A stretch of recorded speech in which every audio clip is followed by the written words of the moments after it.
Well, Halo is a pretty popular game, and another franchise that it's been compared to is, well, Star Wars. These two series have been compared all the time. And what I consider Star Wars' answer to Halo is Star Wars Battlefront. And about last year, about late 2017, Star Wars Battlefront 2 was released. So we're going to take a look at it today. Well, since there was a recent update, I think it might be good to take a look at the game. So, here we are, I guess. As you can see on the home screen, you pretty much have all this stuff, which are basically things you could do inside the game. It just shows you, and this could take you directly to them. So, yeah. Over here, what these are, it just like shows you, some stuff. It shows you like how much stuff you have currently. I currently have 0 of all of these things, unless you don't know what they're supposed to be. Right here there are basically these crates. Now these crates are for when you get an achievement inside the game, you can just get this crate. So open crate, and it opens, and there's actually some pretty cool animations here.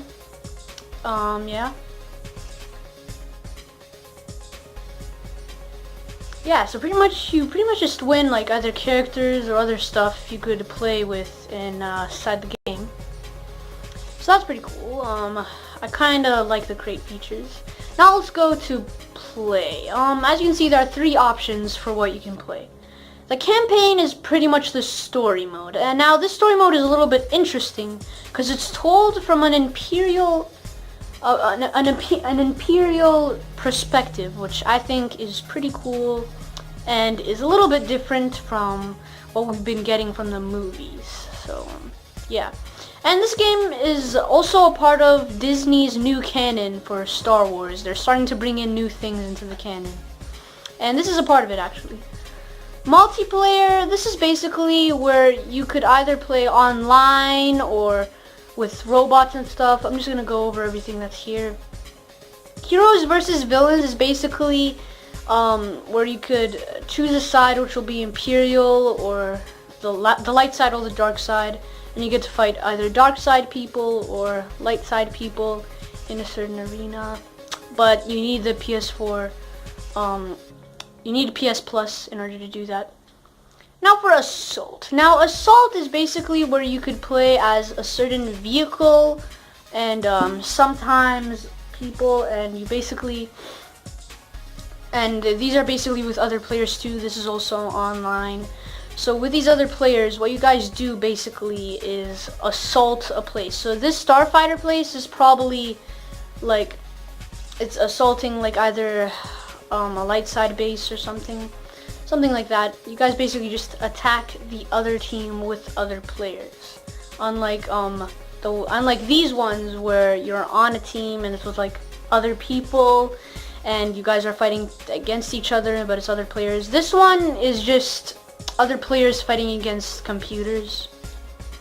And now for Operations. This one is pretty much not really first-person shooting like a little bit of the other ones. In this one you basically just have to do a certain task in the Star Wars universe. So right here you have to try to survive from stormtroopers. Right here you have to run. It's a lot of fun to run. And right here you basically also shoot people, but yeah. I think we should go back here because I didn't look at everything. So yeah, we did that. Pretty sure there's some more things. Yeah, the collection. Right here is the collection of what characters you currently have to fight with inside the online games.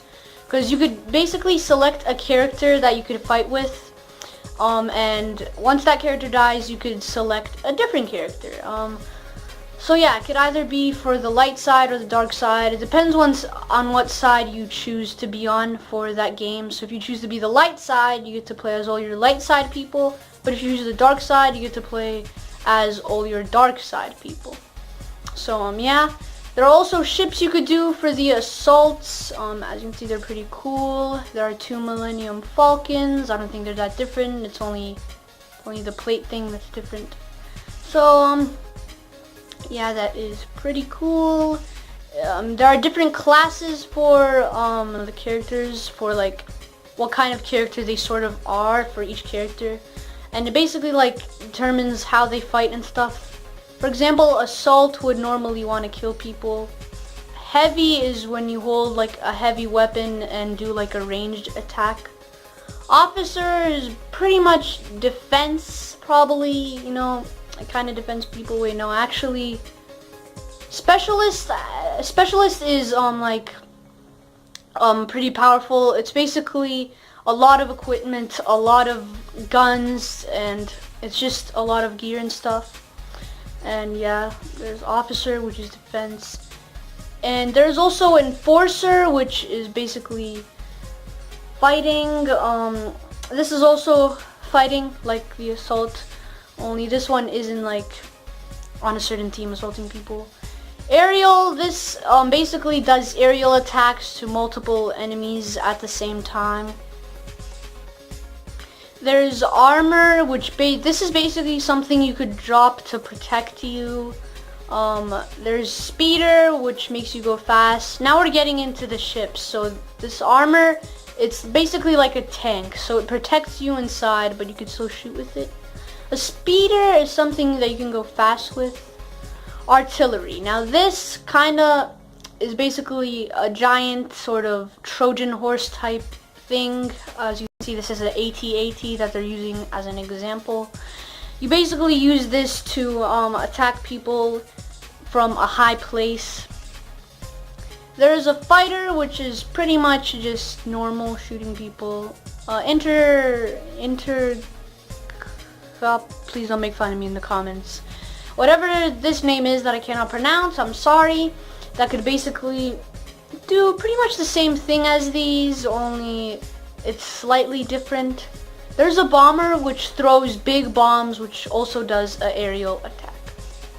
Now here's your career. This basically shows how much wins you currently have, how much challenges you've done.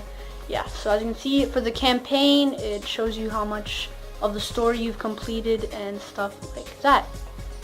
Options, this honestly has nothing to do with the game at all whatsoever. So yeah. Also, oh, I forgot to mention, we already did multiplayer and campaign. I think we should probably mention arcade. So in arcade, you basically go to you get to fight a certain way, which is basically co-op, which is basically 2 split screen.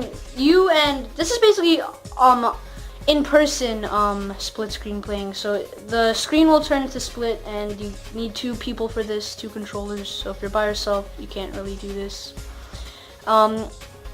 So yeah, solo is basically just by yourself because you're lonely. And versus is where you get to pick the dark side or the light side and fight your friend, I guess, in a battle. So, yeah guys, I guess that's pretty much it for this game. I would rate this game a 6 out of 10, and I'll see you guys next time.